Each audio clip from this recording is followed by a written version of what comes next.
Have you ever felt so overwhelmed that you couldn't find the right words to pray? Maybe you were angry, confused, or just deeply sad, and the usual "thank you, Lord," or "please help me" just didn't feel honest. If that's you, you're not alone. In fact, you're in good company. The book of Psalms is filled with raw, unfiltered cries from people just like us. It is a collection of songs and poems that give us a powerful blueprint for how to approach God, especially when life is hard. The Psalms teach us that it's okay to not be okay. Think about Psalm 13. David starts with, "How long, Lord, will you forget me forever?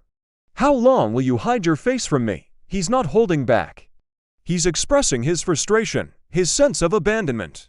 He's laying his heart bare before God, without any pretense. And this is a crucial first step: honesty. God already knows what's in our hearts. When we pretend everything is fine, we're not fooling Him, we're just creating distance. True worship, true relationship, begins with telling God exactly how we feel, even if those feelings are messy and uncomfortable. This raw honesty is what makes the Psalms so relatable. We see despair in Psalm 88, where the author says, "You have put me in the lowest pit, in the darkest depths." We see rage and a desire for justice in Psalm 109. We see confusion and questioning in Psalm 73, where the psalmist struggles with why the wicked seem to prosper. These aren't just complaints, they are acts of faith. The psalmists are so confident in their relationship with God that they can bring their ugliest emotions to Him. They know He is big enough to handle their anger, their doubt, and their pain. They are choosing to engage with God in their suffering, rather than turning away from Him. So, how do we get from this place of crying out, of lament, to a place of hope?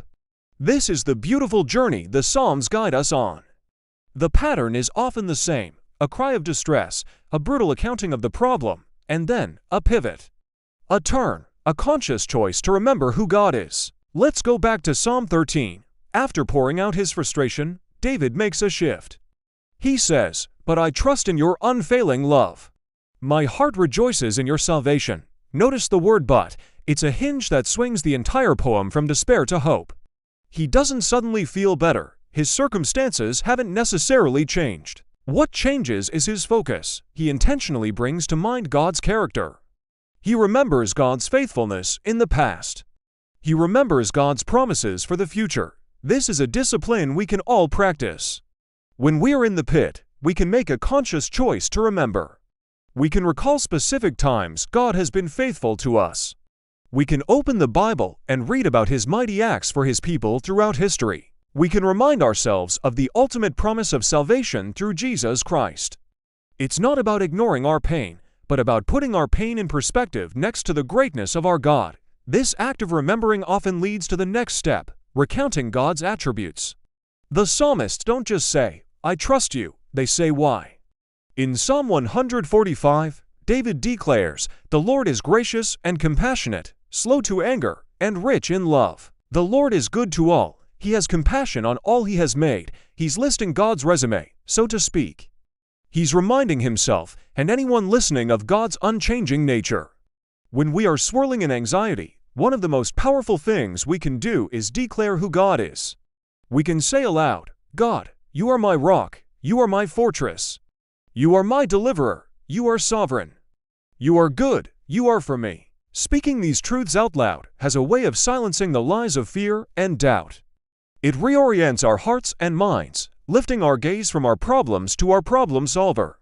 Worship is the vehicle for this entire journey. It's not just about singing happy songs on a Sunday morning. Worship is crying out in honest lament. Worship is choosing to remember God's faithfulness. Worship is recounting His goodness, and ultimately, worship is surrendering our situation to Him in trust. Look at the end of Psalm 13. After his cry and his pivot to trust, David concludes, "I will sing the Lord's praise, for He has been good to me." He ends with a song. He starts in a pit of despair and ends with a declaration of praise. His hope isn't based on his feelings, which are fickle. His hope is anchored in the unchanging reality of God's goodness. He's not praising God because his problems are gone, but because he knows the one who holds him and his problems in his hands. This is the promise for us as well. When we follow the psalmist's example, when we bring our honest cries to God, remember His character, and declare His praise, we find a hope that is unshakable. This kind of worship doesn't deny reality, it redefines it. It acknowledges the storm, but fixes its eyes on the lighthouse. It feels the waves, but trusts the anchor. Let's think about a practical example. Maybe you've lost your job. The fear and uncertainty are overwhelming. The lament is real. God, where are you? How will I provide for my family? I feel forgotten. That's your Psalm 13 cry. It's honest and necessary. Then comes the pivot. You make a choice. But I will trust in your unfailing love. I remember how you provided for me that time my car broke down. I remember the promise that you will never leave me nor forsake me. You are actively engaging your memory and your faith. Next, you recount his attributes. Lord, you are Jehovah Jireh, my provider. You own the cattle on 1,000 hills. You know what I need before I even ask. And finally, you worship. It might not be a loud song. It might be a quiet whisper.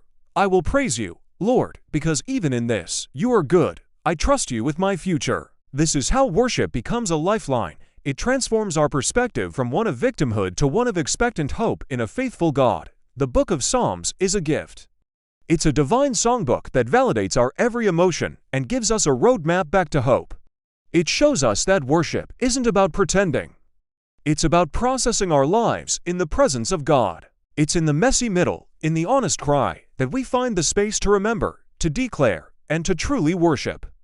And it's in that worship that our hearts find their true and lasting hope. So next time you feel overwhelmed, don't run from God. Run to Him. Open the Psalms. Find a verse that echoes the cry of your heart. And then, let the psalmist guide you on the journey from lament to praise, from despair to unwavering hope. Because the same God who heard their cries hears yours today. Thank you so much for watching. If this video resonated with you, please consider liking it and subscribing to the channel for more content like this. Let us know in the comments how the Psalms have given you hope in a difficult time. We'll see you in the next video.